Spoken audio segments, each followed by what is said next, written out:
Ladies and gentlemen, we're going to bring in Jake Fishman here. Top of the hour.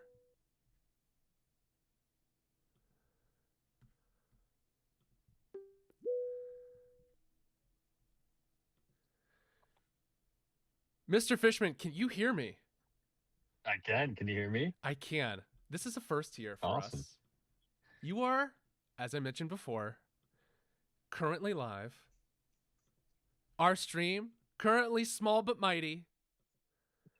And I love it. we're gonna have you on to talk about the thing that you are doing. So let me get you into the screen. Let's move this out of the way. Oh, this is good stuff. This is great. Jake, where are you? Where are you coming from? I'm calling in from Boston, Massachusetts. It's good that you're here. Tell me. Yeah, I'm glad to be here. Tell me, Jake. We've known each other for a couple years now. I don't think we played in a game together. I think we were doing Olympic stuff at the same time. Yep. Tell us a little bit about your career.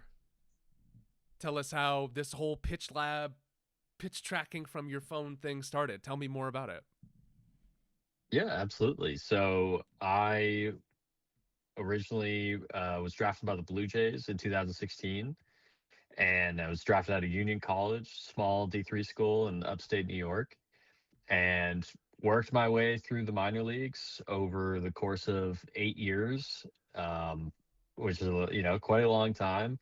Finally, made it up to the big leagues with the Marlins in 2022, and then went to Oakland after that, and then went to indie ball after that, and then finally went to Mexico last year. And along that journey, I started having this idea of being able to track your data just using your phone, just like a TrackMan would. And essentially started working on that early 2024. It took about 2 years to get a product to market. And while I was in Mexico last year, I was working with my co-founder, Brian, who's a physicist and computer vision engineer. And so he's a madman. And we released our first beta, and I sent it out to most of the baseball players and coaches that I knew, and the response was like so overwhelming that I packed my bags up in Mexico. I came home and I started working on PitchLab full time, just because I felt like the opportunity was too big to pass up, and the reaction that I got was so overwhelming that I just knew in my gut that spending my time in Mexico playing, it would be better spent working on PitchLab full time. Congratulations. How Thank you. how has it been since going full time? What has that transition been like for you as a former Major League Baseball player to now running this business full time? Yeah, it's been good. It's certainly had its challenges. A lot of the emotion of leaving baseball behind, like I knew it would be difficult, and I've talked to many of my friends that have stopped playing and gone into whatever they were doing after playing, and everybody was like, it took probably a year plus to not be sad about missing baseball, so yeah, initially it was tough, and I was kind of in this weird phase at first where I was like, I'm not done playing. I'm just doing pitch lab so we can get it off the ground and get it in a good spot, and then I'll kind of consider like maybe going back to playing again. And then like as time went on, pitch lab started growing more and more, and then eventually I was just like, okay, I need to just put baseball out of my mind, so I'm not thinking about it at all, and just focusing on pitch lab now. Where has been the most interesting part for you? You had Pitch Lab, you had an idea, you found a co-founder, a computer vision engineer, just genius. Sure, that helps. What that's in your corner, absolutely. What when you were first building it and it first started to hit that place of wow, I think this is really going to be impactful. What led you to feel that way, and where were most of the customers coming from, or most of the users, or that trajectory? Yeah, it's really interesting because the most interesting part to me actually is when I realized that the product does not mean much. And what I mean by that is I thought we had the best product in the world. And I still think that it's the best product in the world. But nobody was paying for it initially, because they were just downloading it. They like checked it out. They thought it was cool, whatever. Um, and then I started doing some research into marketing and like the the science of getting people to actually make the purchase or start a free trial. And that, like, initially we had, probably about like a 0.5% of the people were starting a free trial when they downloaded PitchLab, and then did all this research, implemented all these things like making the onboarding, have very specific flows to it, and showing the free trial start at the right time. And that brought us from like 0.5% to 10% of people that started a free trial on PitchLab. And my mind was just blown and kind of dumbfounded because the product did not change at all. And I was like, honestly, I was kind of upset because in my mind, everybody thinks if you have an incredible product, like people should just want to use it and pay for it. And that just couldn't be further from the truth. It's literally everything outside of that that gets people to purchase and try it out. And then once they're in the system, yes, the product needs to be good. But if you don't have all these other things, nobody's going to use or try the product. Who's your perfect user? Who are you? Is it a left-handed guy out of the bullpen exactly like you, or is it a 12-year-old, 15-year-old kid? What is it? What is the perfect user for PitchLab? Yeah, I mean, we have a lot of different characters that use PitchLab. We have youth players that want to track their throws and their velocity and see their progress over time. We also have everybody all the way up to a professional pitchers. We have many professional pitchers that don't have access to a TrackMan, and it's just so easy to throw your phone up that they say, this is exactly what I need. I'm just going to use it to track my bullpens and make sure that everything is moving as the way I expected and spinning the way I expected. We also have coaches all the way from youth to the professional. The perfect user to me is unbounded by age and skill level. It's just that they want to get better at baseball is like the main characteristic, that is our best users. I'm happy for you, man. I just think this is what we do here. Okay, we got our friends on our newsletter. 6,500 people. It's amazing. We share these stories. We talk about business and sports, and now that we're starting to talk about athletes who are building stuff, and also like we want athletes to join Open Athletes so that they have a community of people building stuff. I've been in your shoes. I don't know how big your like community of people around you building on the day-to-day is, but mine was always zero.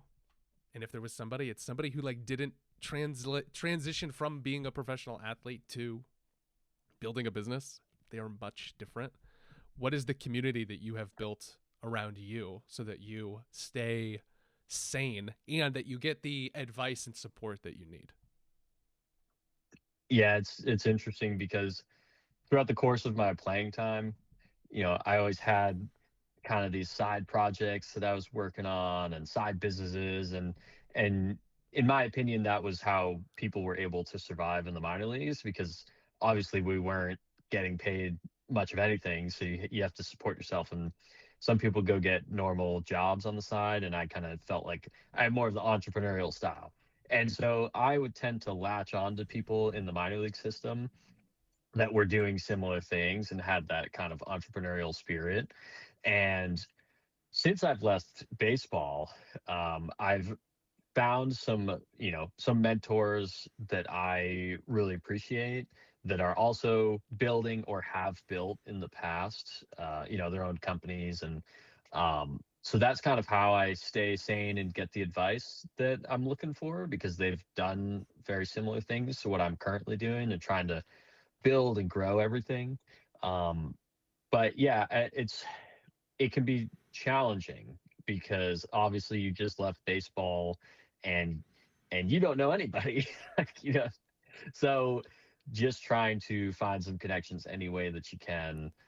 Fortunately, I've met some great people through the gym that I train at, which is just Cressy Sports Performance. They have a great baseball community, and through that, that's actually how I found my co-founder. Was his son trained at the same gym, and then our lead engineer also trains at Cressy, and he's just a normal guy that happened to be a software engineer with a background that applies to pitchlab. So yeah. It's amazing, man. Congratulations. Yeah. What is we were both 31st round draft picks, right? 31st, 32nd? 30th. 30th. Okay. Yes. Beat me by 1 round. We were both late round draft picks when there were that many rounds. And I think both of us had to figure it out when our playing careers were over. What are we going to do next? What is something that you would give your drafted self on draft day, the day after draft day, as it sinks in? We think we're going to do it forever. What is something you would tell yourself about what you know now, the position you're in now? That's a great question. So for non-baseball related stuff, I would tell myself to keep building skills that are going to one day help you when you leave baseball. And I'm glad, because that's kind of what I was doing without realizing. I would have been, knowing what I know now, I would have been more intentional about it. Whereas while I was playing in the moment, it was more of just like me having fun and making some money doing it. I would have been more intentional to like fine tune my skills, like design, video editing, learning, really getting really good at SEO. And these are kind of things that I was doing, but I didn't really take it that seriously. So that when I did get out of baseball and now I'm obviously running Pitch Lab, all of those skills come into effect every single day. And if I had fine tuned them, things just would have gone much faster when I left baseball for when I'm trying to build my own thing. If I had to give myself advice related to baseball, it would just be to have like this relentless confidence no matter what. And I definitely felt like I had that. And I felt like the mental side of my game was a huge strong point. But then towards the end of my career, I would say I kind of lost that. Like after my big league year, things, like I would say the motivation kind of started to die down a little bit. And it was just, it felt more like a job. And maybe this was because like I achieved my dream of making it to the big leagues. And I just wish that I, kept this relentless like mentality about how I went about everything baseball related. I'm happy for you. I'm proud of you. When I got Thank you. when we got the text message, Jake's gonna be pitching this week. I think I watched as many games as you could possibly do. I talk on our show. People get mad at me. Jimmy, you never pay for a subscription. I bought an MLB subscription to watch you pitch. Okay, Jake? Wow. You owe me $29.99 for a year's worth of MLB.tv. No, I'm proud of you. It's cool to see late round picks like us make it to the big leagues. It's even cooler to see guys who think like us, who are confident enough in themselves and the thing that they're building that they can bring something to the marketplace of whatever and have the people decide whether or not it's a good idea or not. And you're finding success in that. And that's what every single person I try to teach at Open Athletes and the conversations that we have here are because of that. So to have you as our first guest, the best. But to have you as a model for what a professional baseball career should look like, the confidence in taking that into the next level and to build something that you are like as passionate about, you are doing it right. You were doing all of the things that you should do in your baseball window. Thank you. I appreciate it. Thank you for buying that subscription to watch me. That honestly means a lot. It's representative of just, that you were there to support me. So I appreciate that. And we'll continue to do so. Send me anything you want me to send out to our folks. Text me any links you want me to share. I'll send it out in our newsletter today. We're going to have people watch this on back. So go to pitchlab.app. Is that right? That's right. Okay. Pitchlab.app. Is there anywhere else you want them to follow you, Jake Fishman? Yeah, you could see it. You can find us on Instagram at pitchlab.app. We got people posting themselves using it all the time. Would love to see anybody, if you're using it out there, tag us in a video. Cool. Thank you, buddy. I told you 15 quick minutes. We're going to get you in and out. Yeah, it's great. I love it. Thanks, man. I'll talk to you later. Thanks, Jeremy. See ya. See you, man.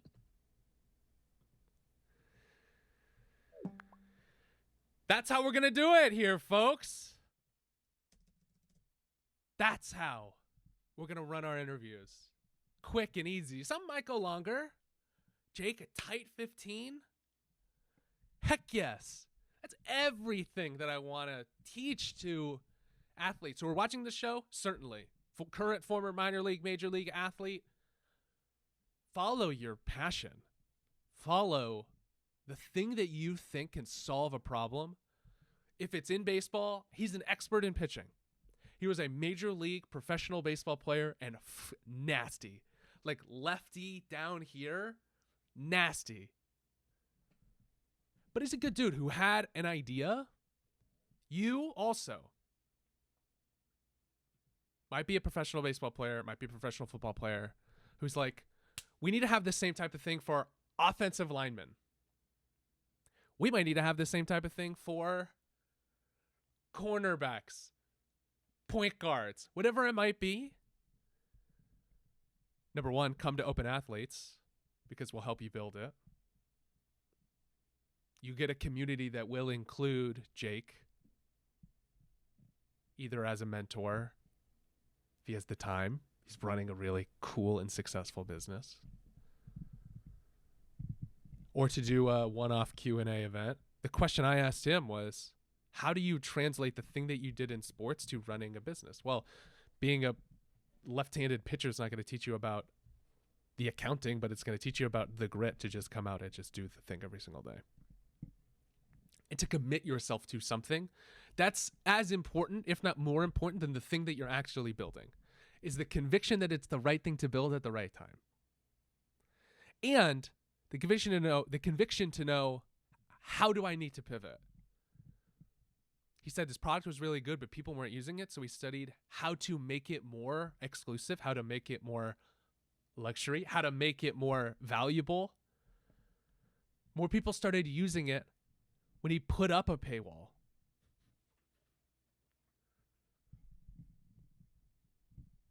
Guys like Jake Fishman,